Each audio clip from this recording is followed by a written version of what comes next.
Okay, so we're here this afternoon with Daniel Newman, who was kind enough to come to our office and meet with us to talk about what he's up to, what he's speaking about.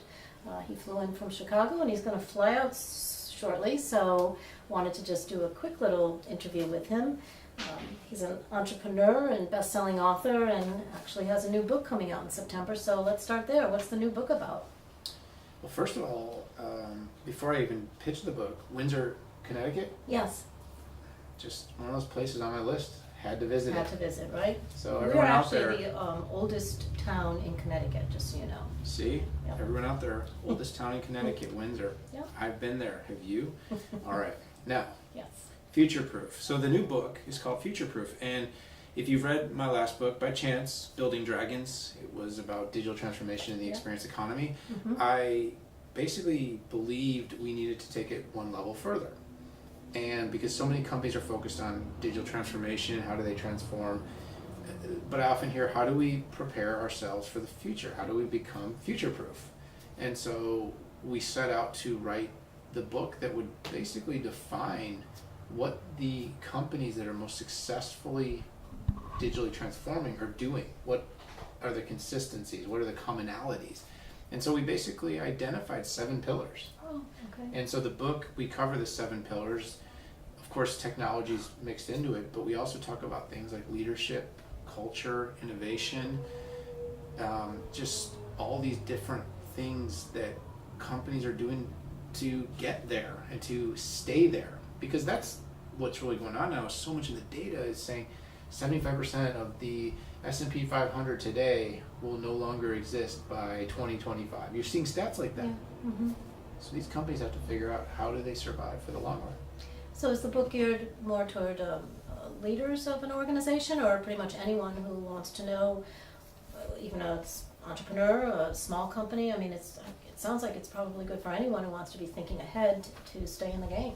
Yeah, I would say when we wrote it, we really targeted those leaders inside of organizations, but I don't know that size is as important as the role. Mm-hmm. Because we do believe transformation is people first. Yes. And so companies that understand putting people ahead of technology, ahead of process, is going to be the right route. It could apply to almost any business. The case studies, the examples, the research are often more mid and large enterprises, partially just because that's what data's out there. Yeah. That's what information's out there. Mm-hmm. But also, anecdotally speaking, a Disney, an Apple, a Google, those are really interesting stories, but a lot of the findings with those companies can be applied. It's not always things that are only scalable for companies with 10 and 11 zeros in the bank account. These are things that any company can do. For instance, just focusing on what type of experience and why putting people ahead of technology are critical. Whether you're a small company running PayPal for your payment system and using GoDaddy for all your email and hosting, the same thing, you still have to be an experience-focused company. It doesn't matter what size you are. Mm-hmm. So that kind of knowledge can translate for any reader who picks up the book. Okay. That's great. And mid-September, you said it's going to be September 12th. September 12th. That's a launch date. Great. Talk to me a little bit about what you're seeing out there when you're, I know you talk to a lot of diverse kinds of audiences and companies. You do a lot in tech, but you also do some in financial service and healthcare and other industries. Is there anything that's just you're hearing or seeing over and over again that people are just craving for information from you? I mean, you do talk about the future, you do talk about disruption, you talk about technology. Does there seem to be any common theme amongst industries that you're seeing? Yeah, I think the common theme is, okay, we get it. We need to change, we need to transform. How do we do it? How do we do it? How do we do it? Our company is 100 years old, and we've done things like this for the last 20 years with no change. And suddenly we're being asked to change at a breakneck pace. Yeah. What are the ways to start? What are some things we can focus on? What is your research saying? What did you find when you were writing the book? And putting a lot of that into some semblance of an order, where a company can say, well, here's where we are in terms of the transformation journey. Mm-hmm. Here's where you need to be. Here's what it's going to take to get there.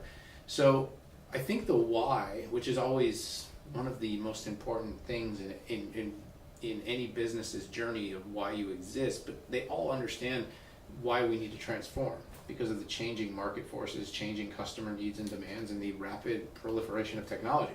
So everyone agrees on it. Mm-hmm. Not everyone has figured out how to do it. How to And do so that's keeping me really busy. Busy.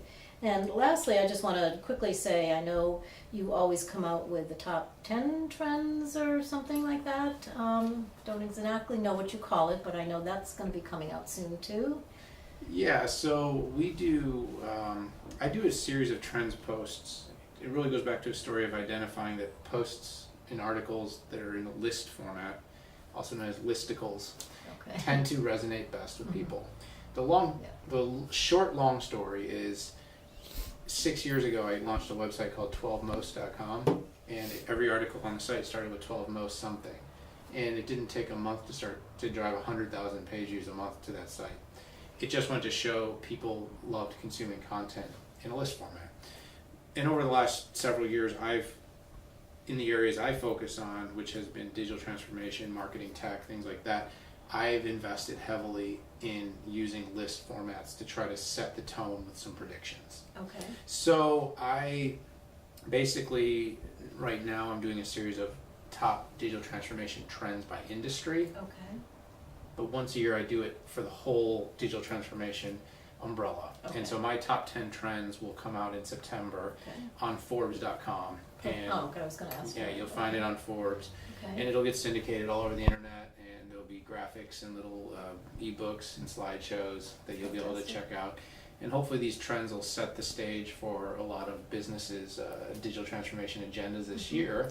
And of course, maybe they'll be inspired enough to call me up so I can talk a little more about it at one of their events. At one of their events, absolutely. Well, that definitely your information, your topics, certainly the trends are very much on everyone's mind. So we certainly hope to be getting those calls as well.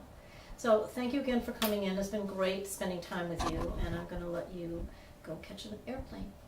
Thank you so much, Diane. Okay. It's been great.